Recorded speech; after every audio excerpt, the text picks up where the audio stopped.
For us, we love to help people. It's just something that runs through the bloodline of Pure Maintenance of Alabama.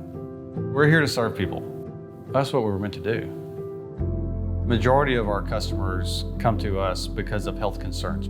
25% of the population is more sensitive to mold than the rest of the population. When we get a call, it usually feels more like a therapy session than it does a mold education course or about how we're going to fix your home. It's more about listening.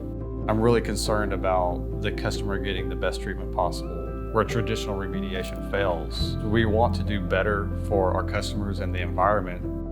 Nobody wants toxic chemicals in their home. The Pure Maintenance system is a food grade safe, non-toxic product that's not going to leave any residues behind. The first step of what we do is the InstaPure process. Our dry fog technology denatures visible, hidden, and airborne mold. And then we move to our second step, designed to lower the mold load in a home down to museum level clean room standards.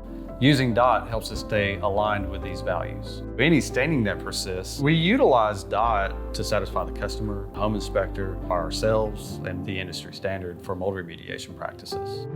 When that customer, that family comes back into their home and they see that the mold and the staining issues have been addressed, they now have this huge weight that's been lifted off their shoulders. We can walk away knowing, because of their reaction, that we've done something impactful and meaningful for them in their home.